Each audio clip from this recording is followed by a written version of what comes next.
Joining us now is Jeff Mason, White House correspondent for Bloomberg News, along with Jonathan Levin, a columnist for Bloomberg Opinion who focuses on U.S. markets and economics. Jeff, let me start with you. There was some bonhomie going into this, to use a phrase that'd be familiar to our Canadian friends to the north. Really? Good feeling taking place in these talks. Let me just read through the dueling statements that we got after here, or at least read a little bit from them. Jamieson Greer, U.S. Trade Representative, saying Canada declined to finalize the trade deal under the terms agreed to earlier this week, despite the U.S. offer to Canada to receive the best treatment of any major exporter to our market. Looking at what the Prime Minister Mark Carney said in his statement, we have recognized from the beginning that America has changed and that we will not return to our old relationship. Canada has what the world wants, and we will not allow any nation to determine our future. We will set our own course to keep building Canada strong for all. Jeff Mason, first question to you. What happened here late last night?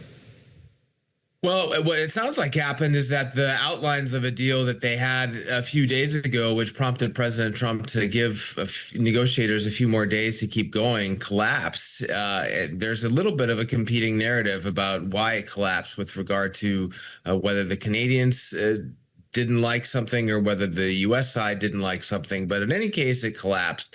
And I think, I would take a second to step back and say, this is Canada that the United States is fighting with right now, the northern neighbor that has been not only a key trading partner for decades, but a friend and a close ally, not only here in North America, but as part of the G8 or G7, what it's become. And this is our friend, shall we say? And the two sides are the tension between the two sides are now at, I would argue, nearly an all-time high. Earlier in his term, the president also offered / threatened / raised the possibility, we can say, of making Canada the 51st U.S. state. That did not go over well there. And as you can see from Prime Minister Carney's statement, that has prompted action in the North to really strengthen Canada's economy. And he even said that earlier this week, when talks were still going, that the focus would remain on making Canada more independent from the United States. And that is certainly the direction that his country is going now under his leadership, and that is popular with Canadians. Jonathan, we referenced it earlier, but I have a lovely little chart here from our Bloomberg colleagues. $900 billion in trade annually. It seems to me there's two issues here. There's the policy itself and the impact of these potential 50% tariffs, but there's also the impact of this consistent unpredictability. I know markets hate it, and I know officials hate it too. When I talked to Canadian officials during the last round, the thing they were most frustrated about is not knowing what was going to happen. How are you expecting the fallout from this to go as markets open on Monday and as we see the impact of the tariffs themselves? I think markets have basically moved on from the tariff story, and I'm not sure that that's actually the right way to think about it. There's a sense that tariff pass-through is over. It's no longer an inflation story. But I think if you look deep into the consumer basket in the United States, you see that we're still living with many of the ramifications of the decisions that were made in 2025. I'll give you just one example, right? So we're talking about a lot of agriculture products today. So consider the 2025 tomato tariffs that not a lot of people Sure. remember. Yeah, that was on my payboard. Okay. Sure, right? So, okay, there were first order effects, but a lot of people have forgotten that we are only now living with the second order effects, right? Tomato tariffs go into effect. So farmers abroad decide not to plant as many tomatoes. The domestic tomato industry suffers a freeze, and all of a sudden, voila, in the past few months, we're living with major produce section inflation in the United States of America. So when people think, well, these are just on again, off again decisions, the fact of the matter is there's a long lag in the decisions that are made today, and they could well be the inflation that we live with in 2027. Jonathan, inflation's been the story of the week. I guess kind of the broader fiscal house story combined with the inflation story. And we saw Treasury Secretary Scott Bessent's intervention in the bond market earlier this week. And the president was asked about that last night as he made his way to Myrtle Beach, South Carolina, to stump for Darlene Graham, who's running for Senate there. Let's take a listen to what he had to say about that intervention. Did you direct Secretary Bessent to intervene in the bond market? Was No, that your idea? not at all. Now, he's a very capable man. He wanted to do it. He's very good at it. He has a good touch, very good natural touch for the bonds and interest, and he did that, yeah. The yields have come back up since then. Have you talked to him about another type of intervention? Is that something he will be doing? We have many types of intervention. That's one. The ultimate intervention is our military, and if we have to use that, we will. The ultimate intervention is our military in the context here of bond market intervention. Jonathan, I'll ask you what you think the president meant by that, as I also note here his comments about the Treasury Secretary having a very good natural touch for the bonds and interest. The Treasury Secretary floating that there's more in his toolkit yet. What did you make of the president's remarks, and what do you expect the Treasury Secretary to announce here in the days to come?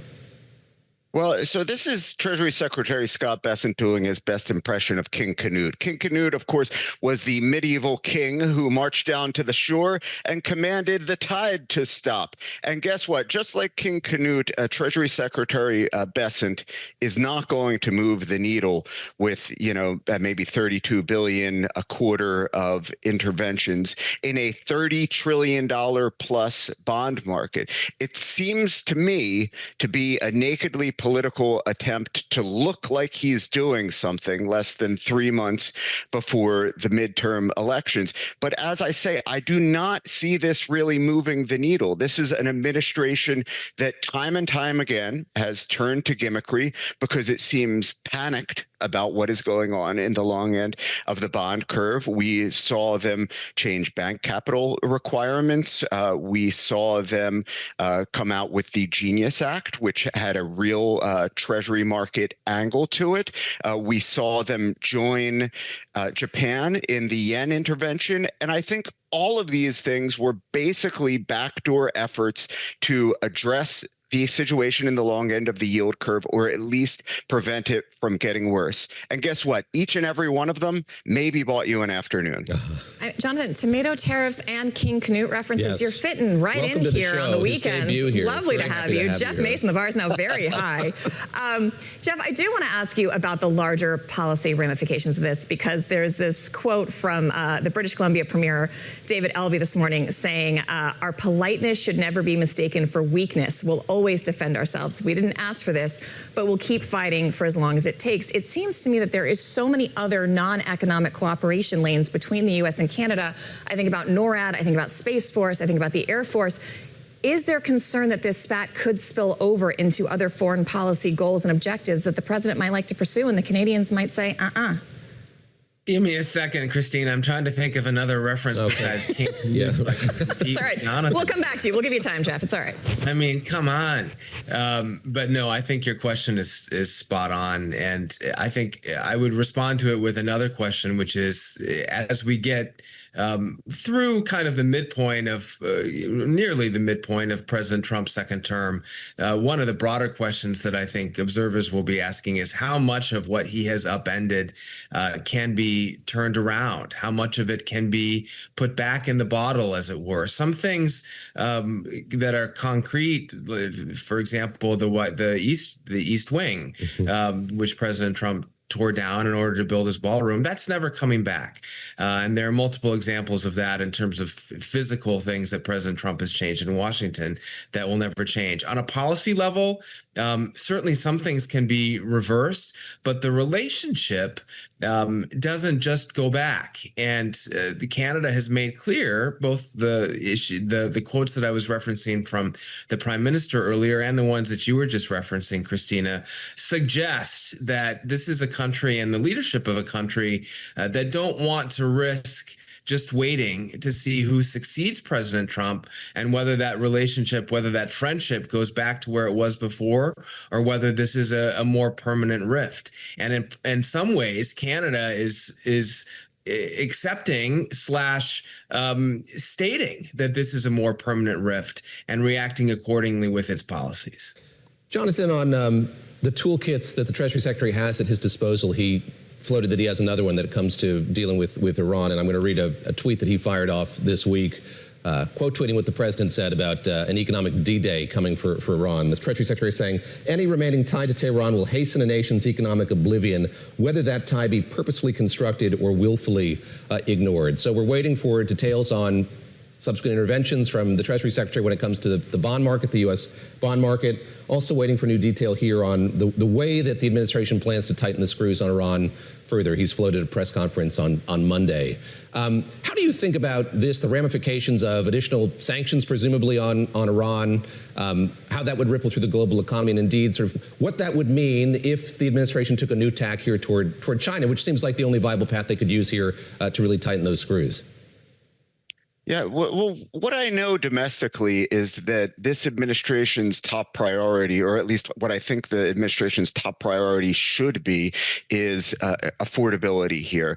And again, we see that we see them time and again trying to address this through these backdoor policies, these little interventions and things. What the administration should be concerned with are the levers that it can pull on. You know, objectively, all of these geopolitical entanglements together with tariffs are adding a modicum of upward pressure to inflation. It is true that there was some unnecessary hand-wringing about how bad the inflation could get after the tariffs, and initially when we saw the Iran conflict begin. There was some hyperbolic language, and people say, well, none of that came true. But what we have to do here is we have to think about the counterfactual. If we weren't in Iran right now, and if we hadn't done tariffs, we would probably be looking at inflation in the United States of America in the low twos. We would probably be looking at long-end bond yields that would be substantially lower. So if the administration really wants to address these issues, that's a great place to start. Jeff, there's, the national debt surpassed $40 trillion this week. And as we talk constantly about Republicans trying to show that they're doing enough to bring down prices ahead of the midterms, I want to play you some sound on that very issue. National debt, as you know, it's surpassed $40 trillion. Have you been discussing what to do about that? Well, I have, and it's been a problem for 35 years. And what we have now that we've never had before, we had a pretty good piece of it in my first term, as you know, is we have tremendous growth. And the way you take care of debt is with growth. And we have tremendous growth. We've never had growth like we have right now.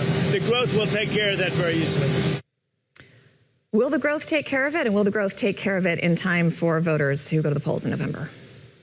Well, it's certainly not by November, but that has been President Trump's argument for some time, and it's kind of a classic example of a disagreement between Democrats and Republicans on debt and how to deal with it. The tax cuts, Democrats would argue that President Trump ushered in during this term and also during his first term have contributed to that in a way that they think or that they would argue is unsustainable. And he, of course, has argued in that clip and elsewhere that the tax cuts are generative to the economy, and that's one reason why his policies have focused on that. But I would stand back again and look both at that answer and to loop in the conversation we were having about Secretary Bessent, which is that both men, and that means writ large this administration, are looking at ways to try to undo or try to offset the economic impacts of their policies and of President Trump's policies because of the political risks that it's creating going into November.